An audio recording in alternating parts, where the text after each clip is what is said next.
If you recall from our previous discussions, you will remember that we discussed about one method of charging, that is through rubbing.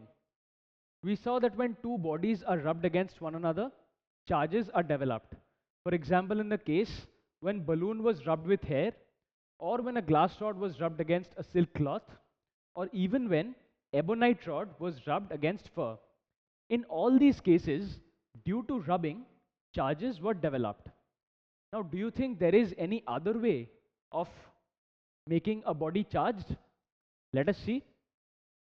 So, now we are going to learn about some other ways of charging a body. But before we do that, let us see an interesting animation.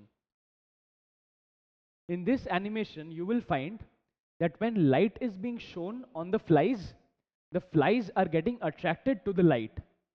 Now, if we draw an analogy and say that the light is a positive charge and the flies are negative charges, we can say that they are getting attracted to one another.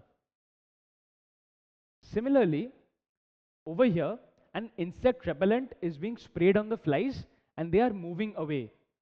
So we can say that the insect repeller is negatively charged and the flies are also negatively charged, and that is why they are getting repelled. Because we have studied unlike charges attract and like charges repel. So let us see what is happening in this case. Over here, a positively charged rod is being brought near a conductor AB. Now this conductor AB contains an equal number of positive and negative charges. Before the glass rod is being brought, you can clearly see that the negative and positive charges are randomly distributed within conductor AB. Now the moment glass rod is brought in, which is positively charged, you can see that the negative charges are getting attracted towards end A. These negative charges are coming in and are getting collectively formed at end A. And at end B, the positive charges are getting collected. So we can clearly see that there is a division of charges that is taking place. An accumulation of negative charges at end A due to attraction by the positive rod, and an accumulation of positive charges at end B. So this is a method by which we are charging conductor AB. Now let us see what happens if we bring a negatively charged rod. When we are bringing in a negatively charged rod, we can see that the electrons in AB are getting repelled away from end A. These electrons are getting collected at end B due to repulsion by the glass rod, the negatively charged rod, and the positive charges are getting collected at end A because the electrons are moving apart and towards end B. So even in this case, positive charges are accumulating at A and negative charges are accumulating at B. This is known as charging by induction, where a part of the charges, that is negative charges, is moving towards the other end and positive charges remain at the opposite end. In the previous case also we saw that when the positively charged rod was being brought in, the positive charges remained at end A, the negative charges remained at end A, and the positive charges moved towards end B. So this is known as electrostatic induction. How can we define electrostatic induction? The phenomenon due to which an uncharged body, that is in the previous case we saw that AB was an uncharged body with equal distribution of protons and electrons. So the phenomenon due to which an uncharged body gets electrically charged when held near a charged body. In the previous case we saw that either a positively charged rod or a negatively charged rod was being brought near the body. So when it gets electrically charged when held near a charged body, this is known as electrostatic induction. So in the previous two cases, electrostatic induction was the phenomenon which was occurring due to which the uncharged body was getting charged. Electrostatic induction takes place without any direct contact between the two bodies. As you saw in the previous cases, there was no contact in between the charged glass rod and the previously neutral conductor, which became charged after the glass rod was brought near, but there was no direct contact. So what do you think will happen once the charged rods are moved away from the body? Since the charged rod is moved away, there is no force that is attracting or repulsing the electrons. So since there is no repelling force or attracting force, the electrons again get redistributed and we get back the original neutral body. As you can see, the positive charges and negative charges are again randomly distributed and we get back the original neutral body.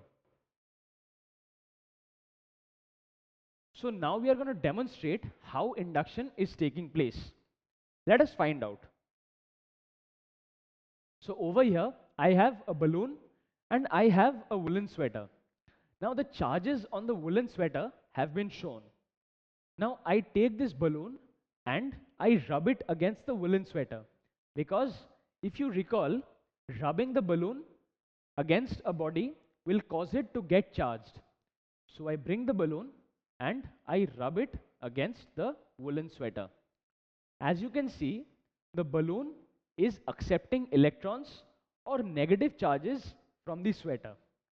Now if I take this balloon towards the wall, you will find that the electrons are getting repelled.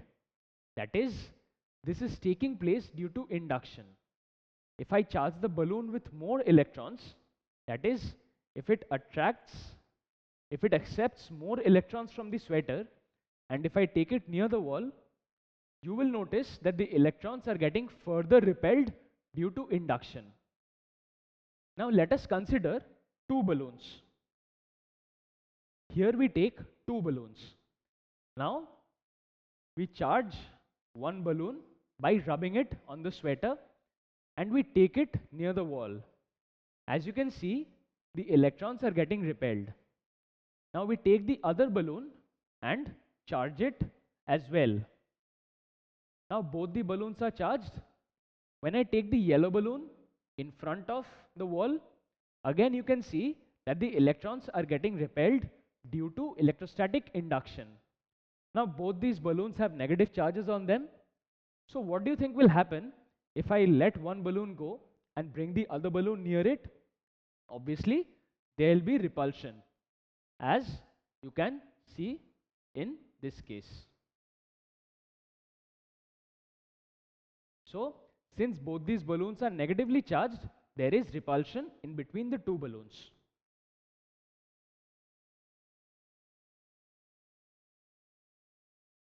Now, when induction is taking place, before the rod, the positively charged rod or the negatively charged rod is being brought in, the total number of electrons is equal to the total number of protons.